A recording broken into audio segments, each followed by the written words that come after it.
Good morning. You are late today.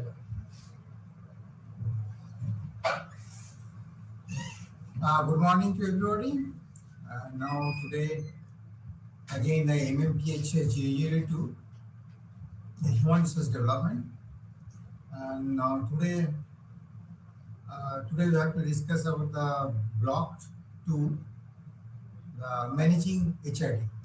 There are 4, 5, 6, 7. There are 4 units. Unit number 4 is HRD for employees. And unit number 5 is role of energy managers. Unit 6 is competency mapping. And unit 7 is analysis of performance and career development. So first, try to understand the what is the your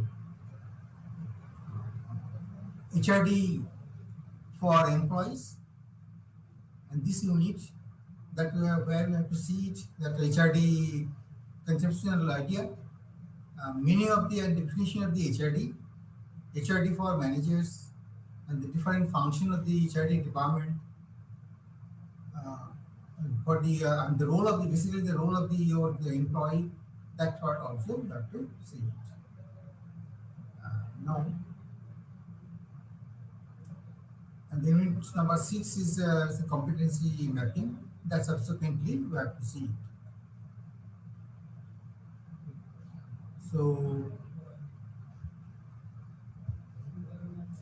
okay. Now HRD for the employees. Here we have to see first of all the meaning. HRD definition, as per the HRD definitions, the author Hardison and the Massers. The HRD is the process of increasing the knowledge, the skills and the capabilities of all the people in the society. So enhancing the knowledge here the main objectives of a HR department, as in terms of our under the HRM, there is HRD is basically the functional area of HRD. So another other way the author Nadler is saying HRD is a series of organized activities conducted within a specified time and designed to produce behavioral changes. So that is the way also he has tried to explain. But the behavioral changes in terms of the production, basically the producers. Again, it is skill development, knowledge power, capability. So all these in terms of your the part of the different activities. The activities are there, and these are all organized. These are all the series of organized. That means the calendar year, lot of training program will be there, HRD program. That is the basically the activities and conducted by the HRD.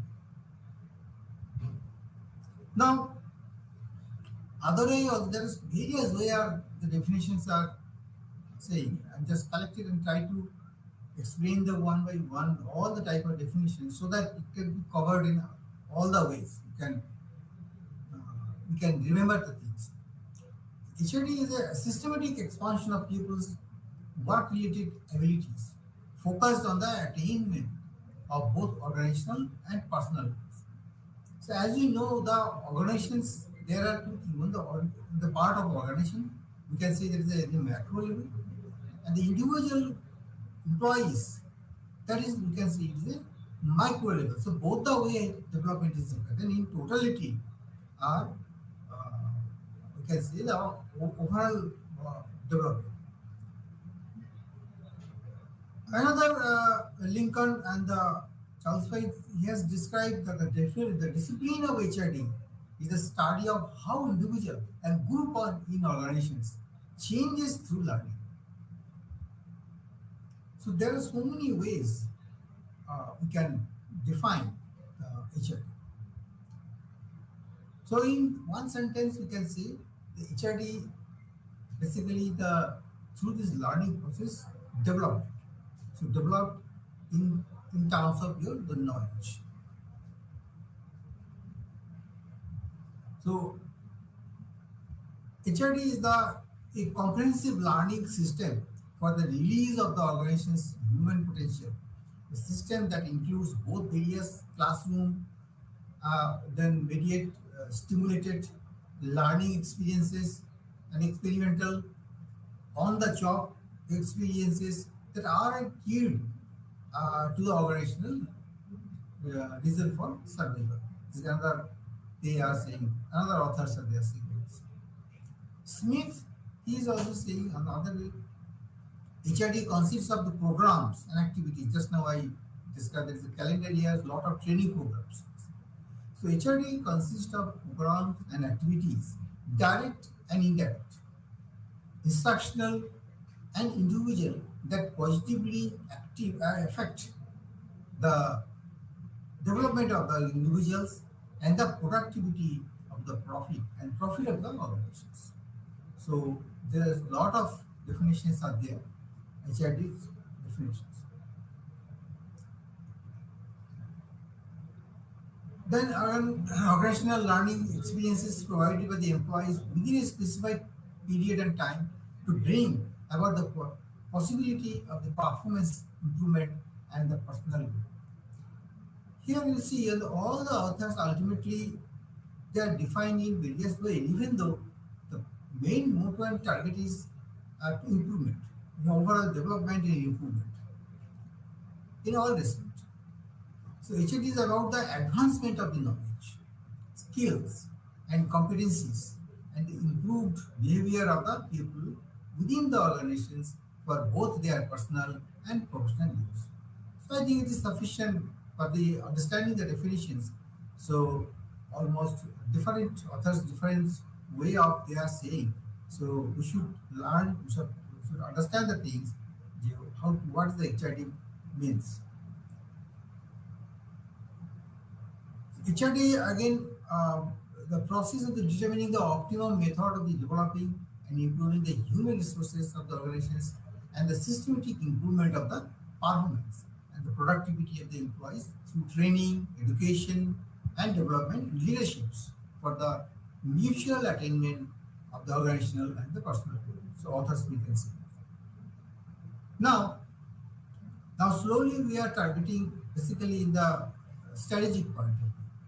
So author Gardner is saying the HRD is the strategic management of training, development, and the management professionals, education, intervention, so as to achieve the objectives of the organizations while at the same time ensuring the full utilization of the knowledge in details, the skills of the individual employees. So when the pass on time has passing on, every time different authors are trying to explain the HRD definitions are changing. This is not absolutely changes. Basic concept, the principle is same.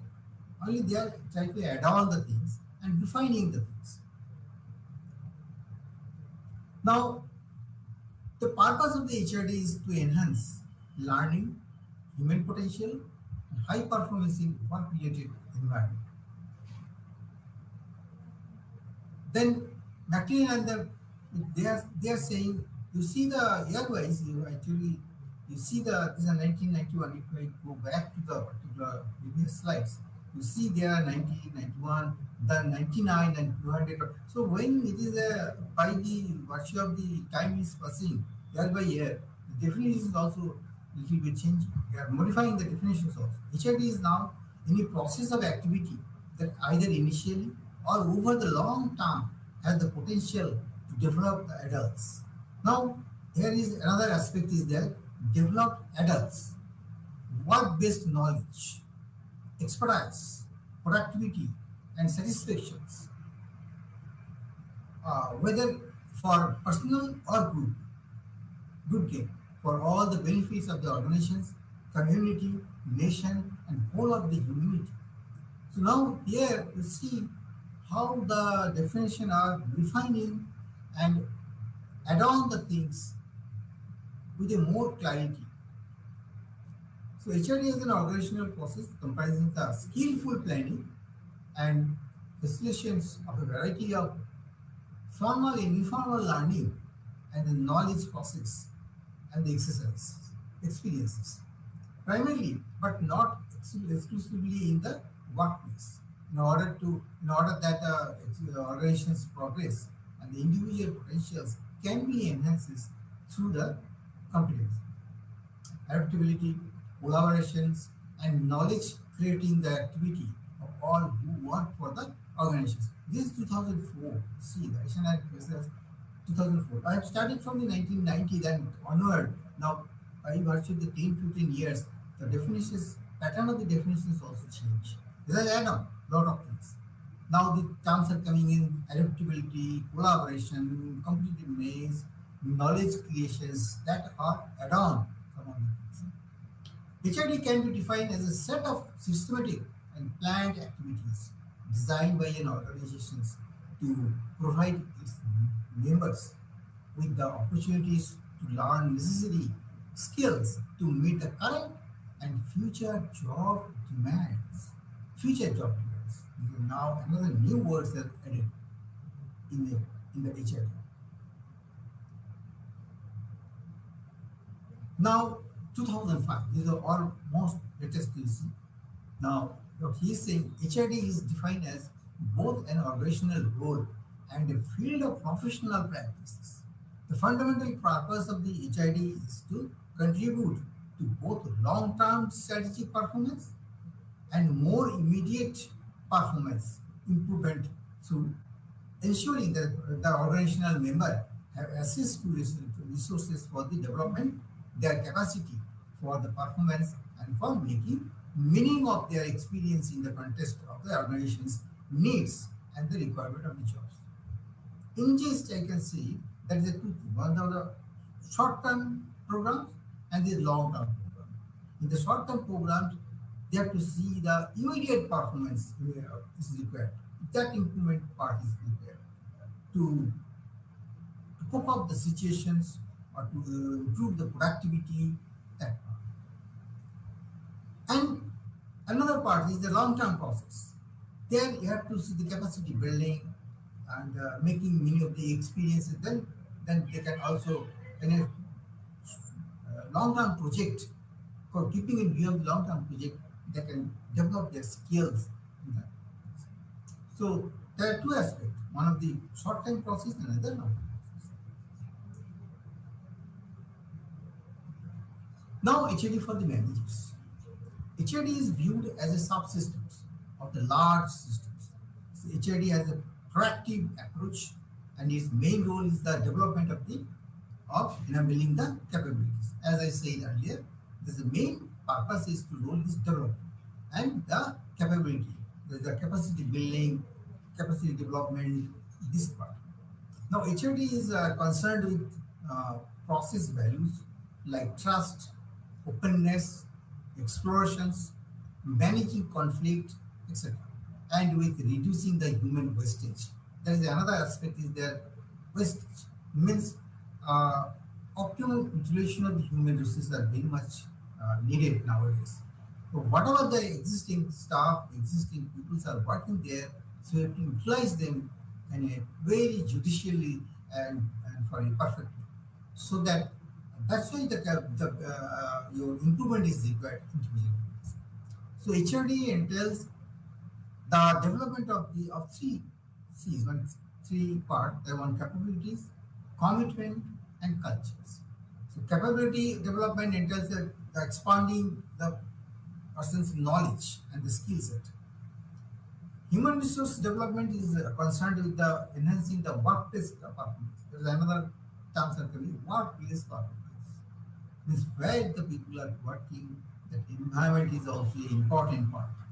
So HRD, when regarded as a component of HRD, as I said, the HRD is nothing, is a component of the particular HRM program, the human resource management program. Is focused with the performance, whereas when considered a part of adult education and emphasize on the learning. So I think this is the way we can see particular the HRD and their subsystem and other areas. Now we have to some of the go on deep some of the functions of the HRD department for employees. The aim of HRD activities of an organization is oriented towards the socializing the new employees into the organizations. Initially, when people are joining the employee, new entrants, people are coming in the joining in the company, they should know the organization's behavior, what are the working place, and to togetherness, basically the what is the going on in the company and how fast they can adopt the things, knowing the things that is important. So this is the process. This process we can see the socializations, the new employees. At the micro level, HRD refers to the enhancement of the staff quality in order to increase productivity. The goal is to help the people learn new skills that will help them perform better in their current jobs and accept future challenges. That is about a 2005 SC. The efficient use of the organization's human resource is frequently the most important aspect of success. Means optimum utilization of the human resource. The genuinely effective organizations what achieves is the objectives through maximizing the potential of the people resources. As I say, potential of the silver, or we can see the optimizations or maximizing the potentials. So vice versa, what the way you can remember it. Now the functional areas, you can say the primary functions. What are the HRD the primary functions? There's the your training and development, that's called the TND. If I see in a micro level, we are now talking about the micro level facilities. The primary functions are there are three: TND, OD, and CD. Training and development, organizational development, and career development. There are three areas of primary functions. Similarly, in the HRD department, in order to properly accomplish these three basic functions, so if we are trying to accomplish the particular these primary functions, so some other some basic functions also required. So some role analysis, employee orientation, performance appraisals, then potential appraisals, counseling, succession planning, and your participative devices, and the QWL, quality. Then your HRIS and the research, human resource information systems, and the research. These are all the different functional area, basic function area which can support to the main primary functions.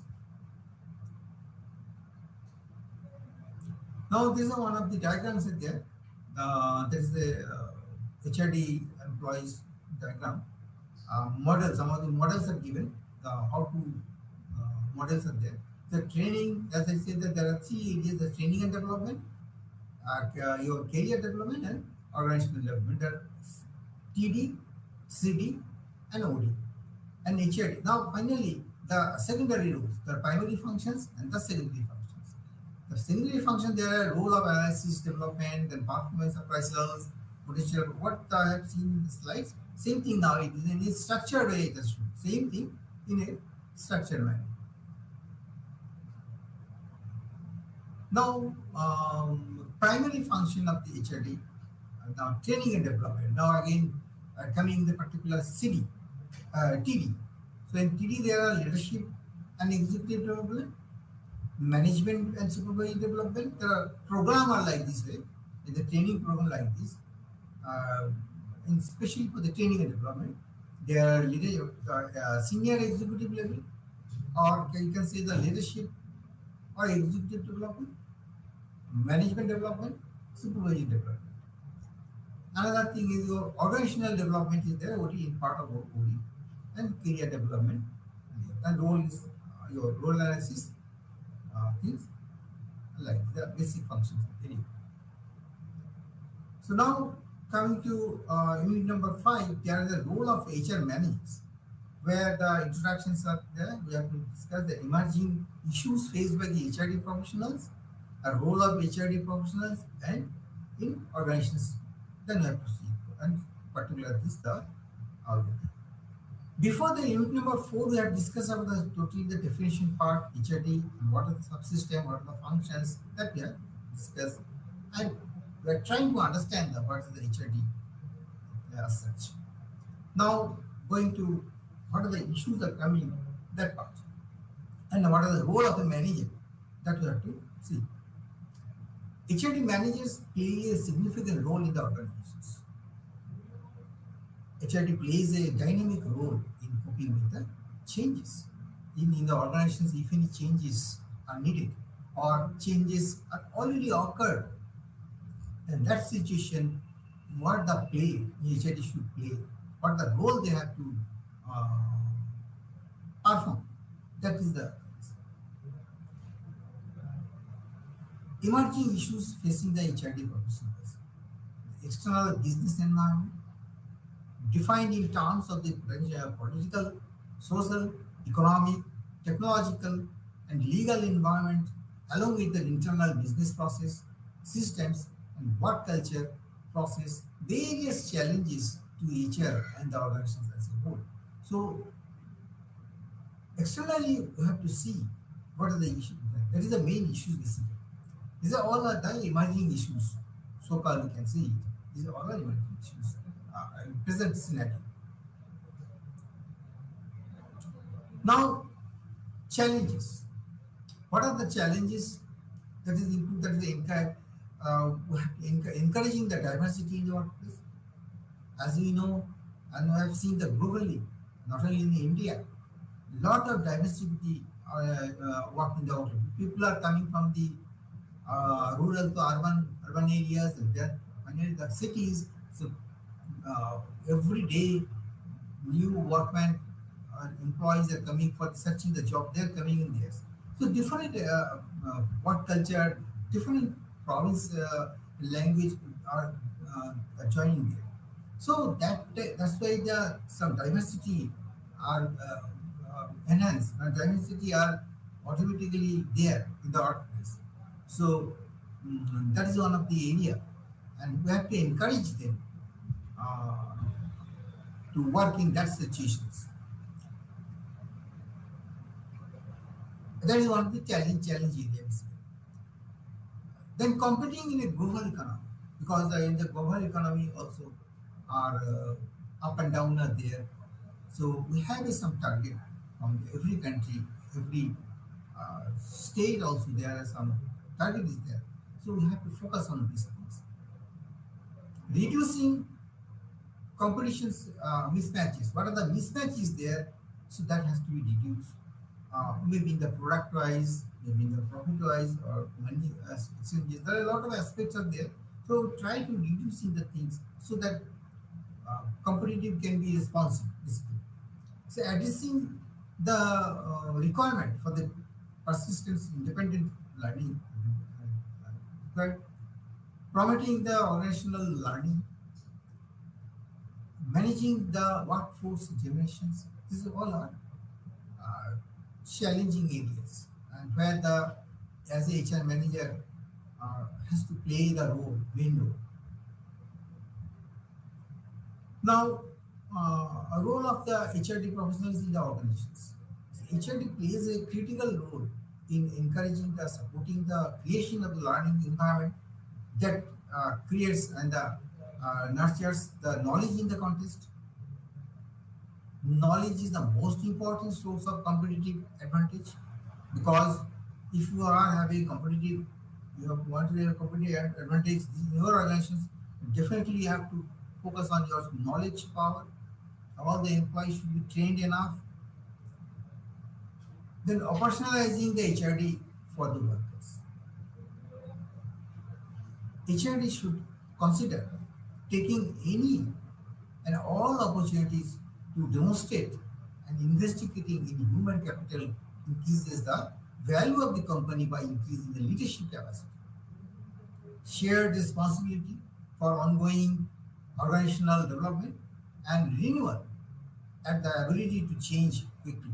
So that all these aspects are required for the operation point of view, operationalizing the HRD for this especially for the workers. Now, HRD practitioners in an organization has three main sub-functions. They are consultant, a learning specialist, and administrator. There are three sub-functional areas. The role as a learning specialist, HRD must provide the necessary learning and growth opportunities for both individuals and groups in order to maximizing organizational change opportunities. So this is accomplished through the following methods. What are the methods? Number one is your activities for training. Number two is education and training. And three is the educational activities. So activities is very prime important nowadays for successful programs. Now, the human resource development manager task encompasses, because what are the tasks that encompasses? So first thing, they are conducting an audit and assessment of the learning and development requirements, as well as establishing a training plan. So this is the one of the tasks for the HRD managers. So assessment, audit and assessment that we have to discuss in the subsequent slides, that we have to see what is the assessment part. Now, number two is the managing the organizational learning systems. This learning system is also have to manage it in a very actual way, practical way. Now, am I talking about a role as an administrator? Suppose the HRD administrators. So HRD practitioners or the managers in an organizations must play the following roles as a administrators. What are the rules? HRD long-term and short-term planning with the growing relevance of the HRD and its strategic role has been further enhanced so that the role can be enhanced. So there is some sort of strategic part he has to decide as the administrator part. Then organizing the HRD unit involves the creating and maintaining the both tangible and intangible assets for the management of the organizational systems and process. It also managing facilities and the equipment. Third point is planning the HRD department's budgets and keeping the short-term and long-term plans in a very important functions of the department. Now, then manage acquisitions, development, and retention of the employees of the organizations, as well as the staffing of the HRD department. This is one of the very, in current scenario, this is very vital and important, pivotal points of this. Because the acquisition, managing acquisition, development, and retention is very important. Because when you are trained, particular employee, when he is trained, knowledge is there. So how to retain the employees, that is one of the main challenges. So that the company has developed in such employee, and after one fine day he is leaving these organizations, so it is one of the loss of the, it is count as a loss. So that is as the HRD administrator, that part you have to see how to retain the people in the organizations. Establishing the mutual beneficial internal and external relationships. So here now talking about the relationships internally and externally. Then your publicity, public relations, peer, as such we are saying the peer relations, and the building and overall employer brand of the organizations. So all these things are part of your as a your HRD administrative role is there.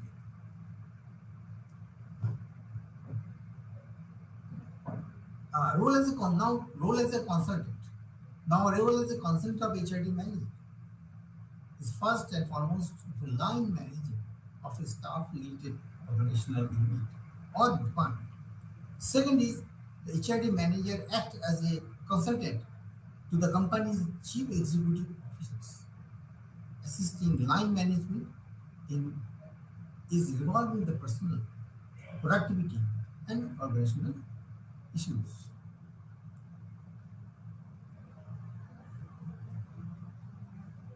Now another very important topics, that's the mapping, unit number 6. This topic is very important.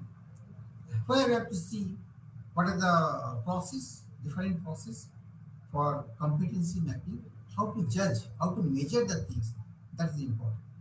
First, we try to understand what is the competency mapping, what is the definition, what is the from the introductory part. Competency mapping is a process through which one assesses and determines one's strengths of an individual worker, and in some cases as a part of an organization.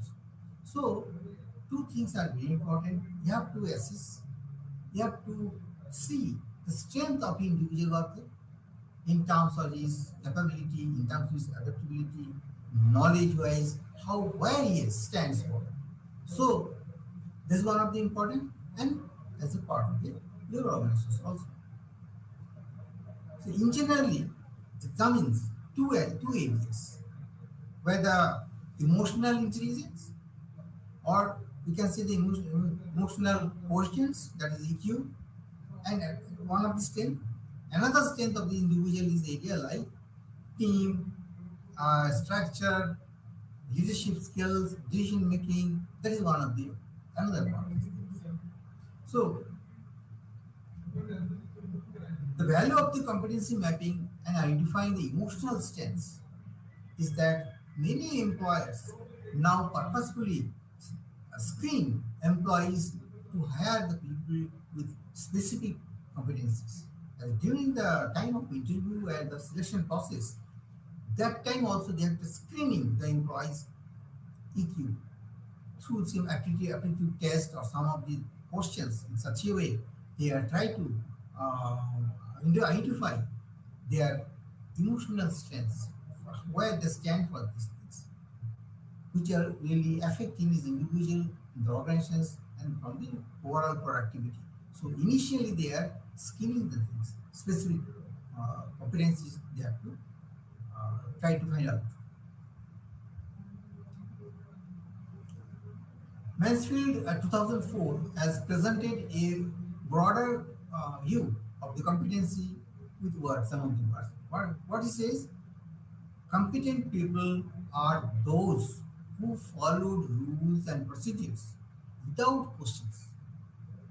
Competency means compliance that stressed over the need for personnel to take more responsibility and adaptability.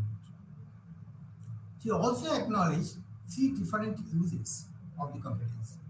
One, the use of describe what people need to do, need to be able to do with the employment.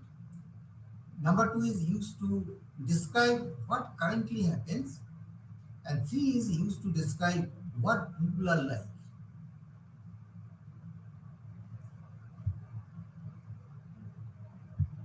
Now, classification of the competences. First thing, some of the your threshold competencies. These are essential competencies: generic knowledge, motives, your self-images, what is the social role or the skill we can say which is essential to perform a job. So some of the threshold competencies you have to see which are really required, up to this much competencies required in terms of your motivations. Differentiating the competencies. So these are the competencies that distinguish the superior performer from an average performer. So some you have to identify the benchmark that for level so that we can differentiate the things. Competency level we can differentiate it so that where the senior performers, junior performers, or in between we can distinguish the things. Some competencies are further classified. There are technical or the functional, that is the business awareness, then your organizational awareness, technical skills, external awareness. These all are the area or we can further the competency can be looked after. Managerial skills. See the customers oriented, how much he has oriented, planning skill, how nicely you can plan the cross-functional perspectives, what is his viewpoint, and in terms of his decision-making process, concern for excellence, judgment, leadership, delegating the authority, and assisting the organizations, risk taking, how much risk you can take. So all are part of the managerial skill parts. That is also the area of the classifications. Now, human attributes. Human attributes in such there the area we have to see the communication skills. How nicely you can communicate. This language power, convincing power, all this part. Teamwork and interpersonal effectiveness. How nicely as a group we can take that means the leadership skill is there or not. Integrity, to take to everybody in an equal way and integrate the things. And is a harmony and very ethically or in a cohesiveness, basically, the integrity they have to see. Transparency and focus will interacting with people. How much he has transparent in a part of the good governance part. And the focus when they interacting with the people, how nicely you can manage. So these all are the mapping. When you have the competency mapping or to map out this area, we have to see the competencies. That is some of the classification. Now we have to go to little of the history of the competency mapping, how it has come, and what are the revolutions you can see it. Some of the history behind it. You know the Acharya Chanakya, a well-known royal counselor and the prime minister from the Vedic India, wrote the Arthashastra, which is said to be first work on the competency mapping. He says all these things. In India, Academy of HRD in Ahmedabad and TV Rao Learning Systems and the SHL India were pioneers in the designing, implementing, and conducting the assessment centers in India in Indian organizations, thus developing the competency or mapping models, different models they have to for them. They have introduced. So with the development of the assessment centers, the Indian organizations have evolved. So that is the way the organizations have evolved. The need for competency mapping. From there, it has identified why it is need the things. So human resource management is the process of managing employees and the organizations simultaneously in order to attain shared goals. The role of human resource management in the identifying and mapping the competencies in becoming the increasingly significant. So a well-run business should have clearly outlined positions and a list of competencies to efficiently fulfill each functions. So competency mapping, analysis, and individuals sweat I think SWOT, that the strength, weakness, opportunities, and threats for a better understanding, which aids in his professional progress. As in any individuals or in terms of your organizations, you should have some outline. What are the where you are?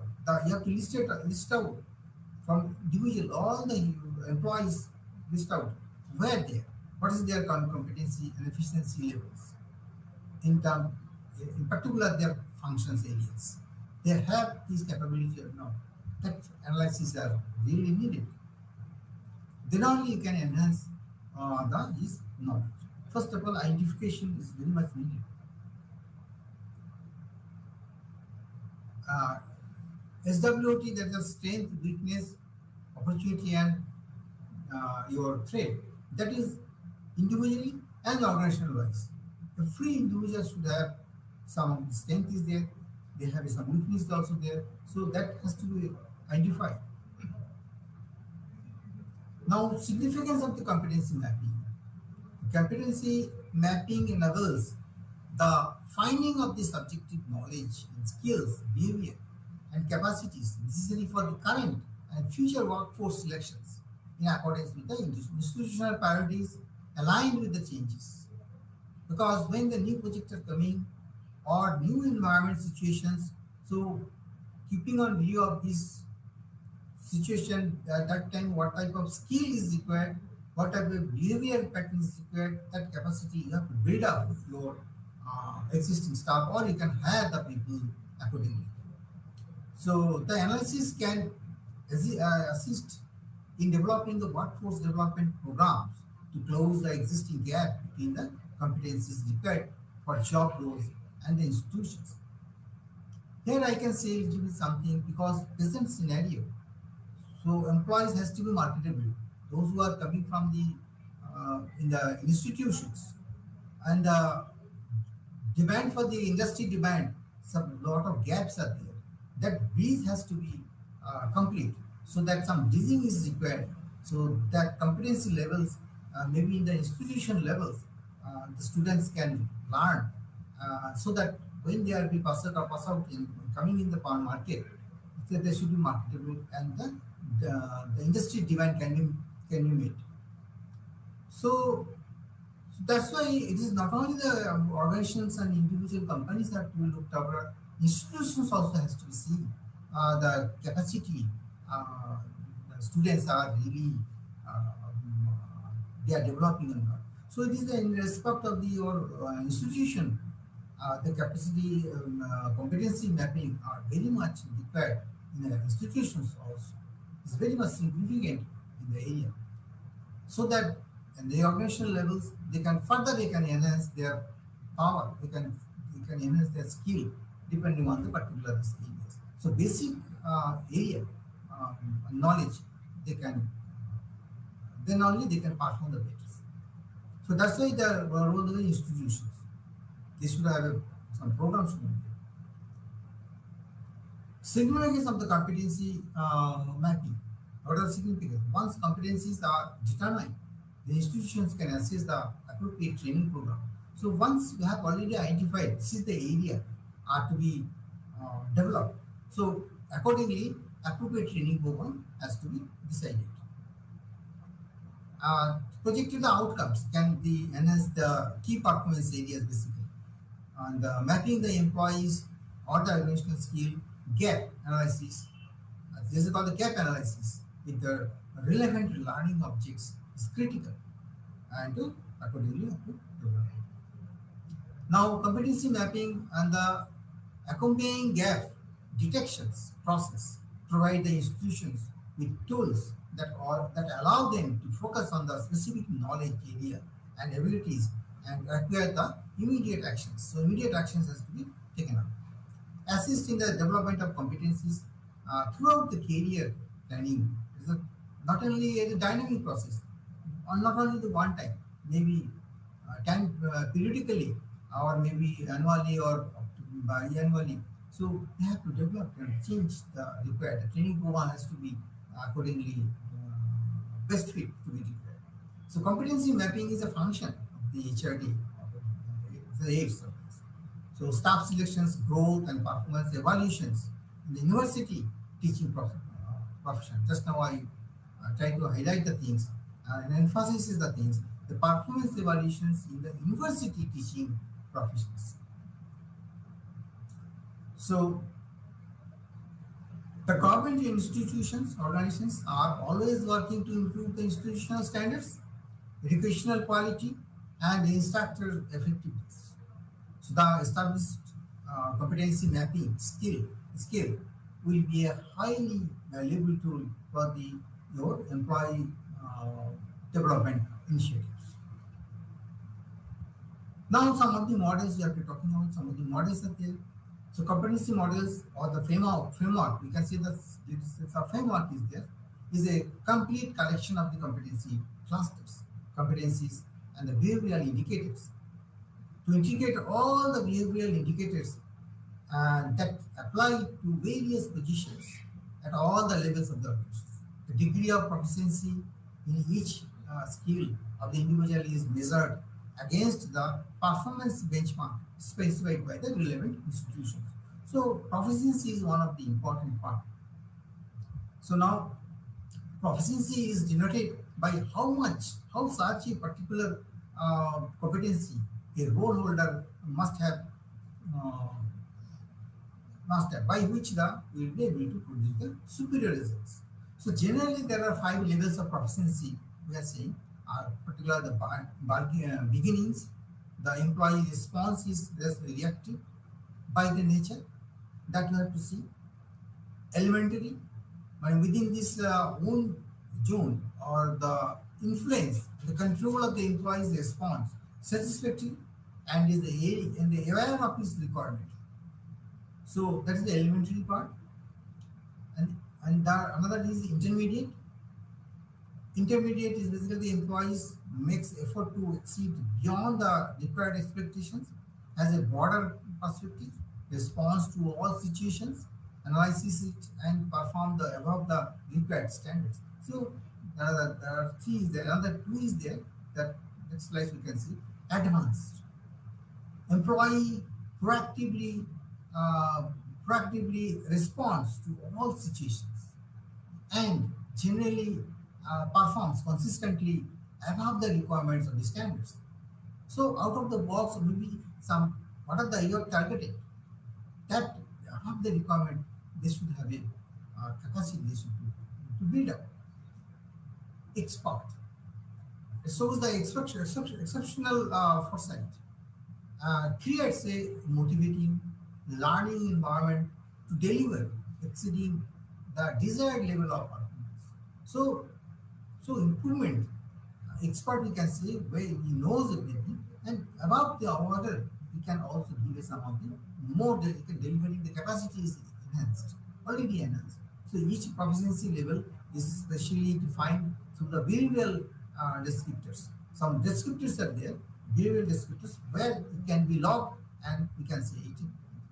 So which are the logically hierarchy so that the higher proficiency leads to and the detect the higher competencies. So there are so many measurement tools are there, behavioral measurement tools are there. Based on this, it can be recorded, it can be well maintained, and analysis part is also available nowadays. Lot of software is also available in the market nowadays for this things. So competency iceberg model is another important model is there. The behavioral competencies are indications of how a person perceives himself or herself in the self-image, how he or she generally behaves the traits or material things. Basically, some of the concept is like this: if you put something in the emerge conditions and how much he has things and which the things you are seeing in the image, so how much he has developed, maybe from the image you cannot identify the things. So that things are there, how much he has already developed. So skill, one of the parts is there, that is the person's ability to perform something well is referred to as their skill. For example, excelling the Microsoft Word. So that is one of the skill, the area. I have to say. Then knowledge, information that the person applies in the certain field. For example, a restaurant within the international climate, and they distinguish the exceptional waiter is there, waiter and waitress, and who speaks very good languages, many languages, and there are so many languages are there for his or her Medicare counterpart. So knowledge is one of the important part. Self-image, a person's perceptions, his or own identity, personality, the values. Example-wise, the perceiving the oneself as a leader or a person's development. The trait is a characteristics of person's conduct. Behaving an excellent listener. That's all the example I can say. Motivate. Motive, basically the motive. So what motives someone's action in a specific area? That is also uh, one of the modular things. That is a you can say the bar model.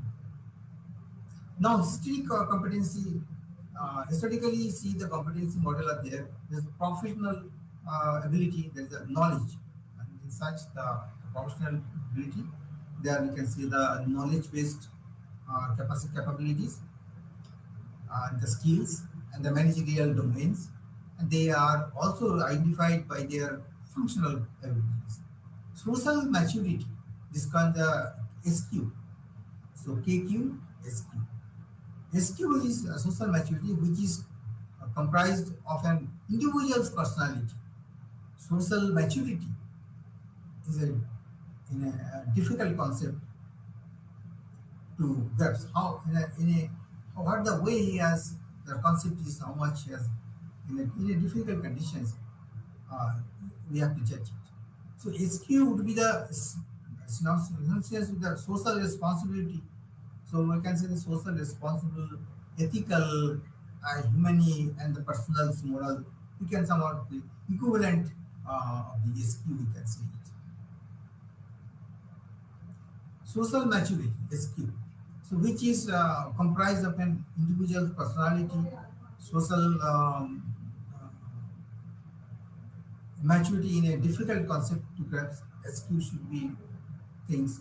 So I think in the same slide. Okay, anyway. Then your application skill, AQ, is also as a practical skills tells us the whether the manager knows what to do and how to do in the business. So it describes the manager's capacity to use the information his or her job. So that is the application skills. Now approaches the development of the competency model. What are the approaches? So basically there are two approaches in the competency modeling. One is the job-based approaches, and another is a competency-based approach in a job-based approach, and your competency clusters are the identified for a particular identified job positions. Thus, it starts with the job analysis, identification of the knowledge, skills, and abilities required for an effective job performance. So, behavioral indicators are grouped into different competencies. So, what's the important is what are the behaviors that are very important.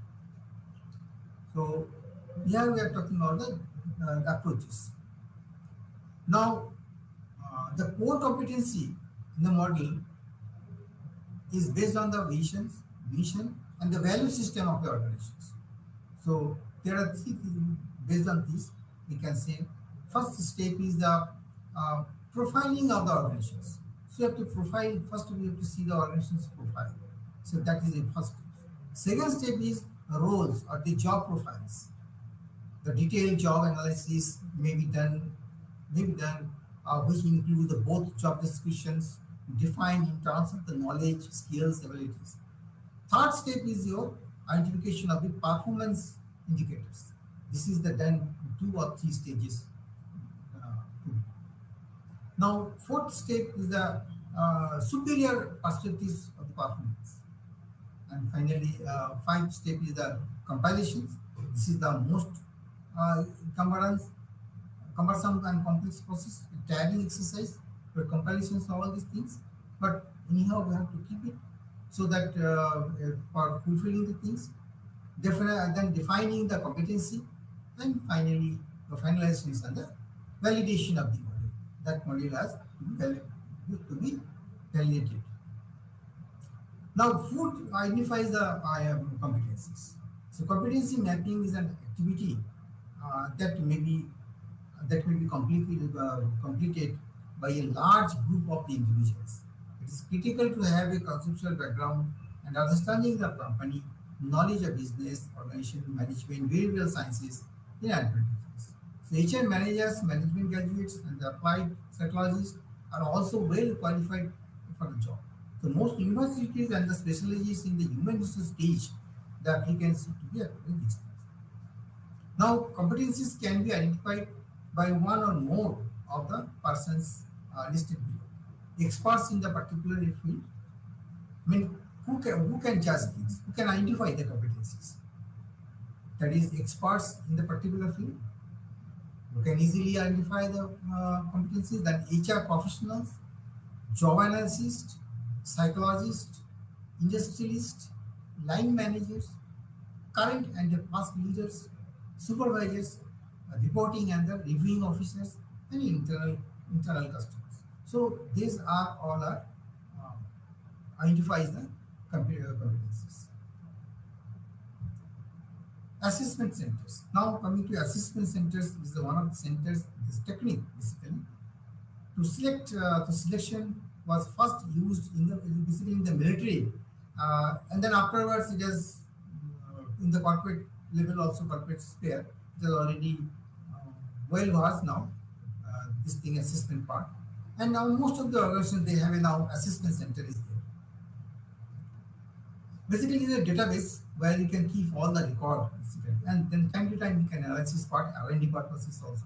So assessment center outcomes are the increasingly being the utilized to determine the type of sequence of the developmental activities done by the human resource functions.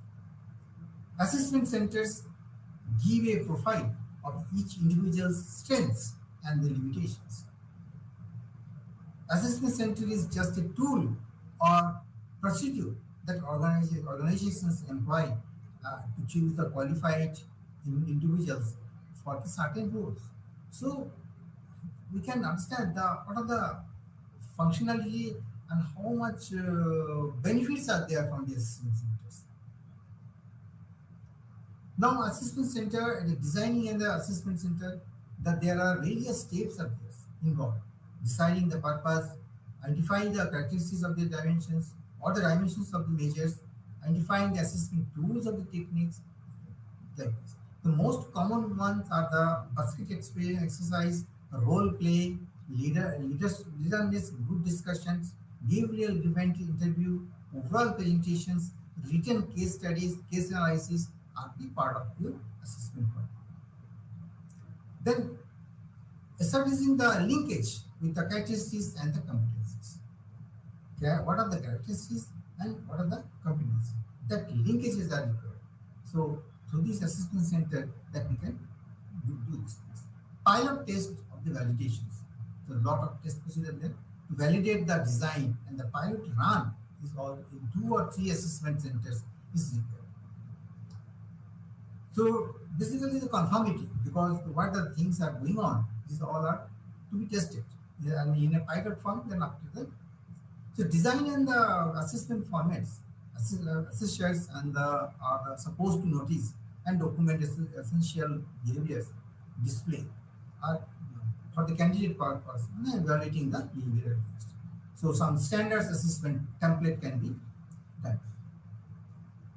So all competencies are specified using the level of some of the framework is there. One is your your behavioral anchored rating bars. That is in short bars, BARS.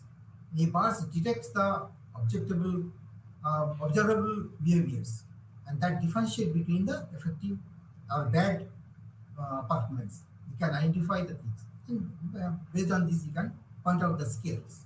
Interviews are also important. Interaction between the interviewer and the candidate constitute the interview approach. So all these part are Then some questionnaires are also there, questions based on these employee, the level of these questions. Then some psychometric test is also there. It is a common tool for the assessing the behavior. Then critical incidents. The critical incidents is a systematic technique for identifying the behaviors that contribute to the success of the failure or failure of the individuals, why it has happened for the post-analysis purposes. So organizations is a specific scenario. So this is the way this is the assessment. Then gap analysis are one of the aspect. Though how much the gap is there that can be identified, and you can analyze it. And then describe the mathematical model. Other methods are include like this your role plays, your case studies, exercises. This is good discussions are very important.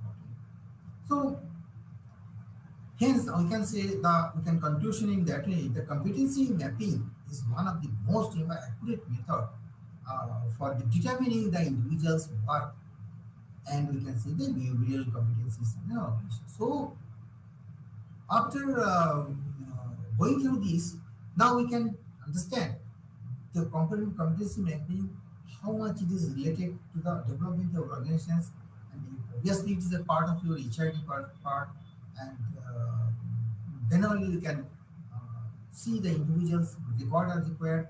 So assessment center is one of the, you can say it is just like a server where all these inputs, all these alternatives, all these outcomes are there. From there we can also further we can develop the things, and we can go ahead accordingly. So I think now this is the way we can now finish the sessions. Thank you very much. Today now this block is complete now. So we can go. Okay, thank you very much.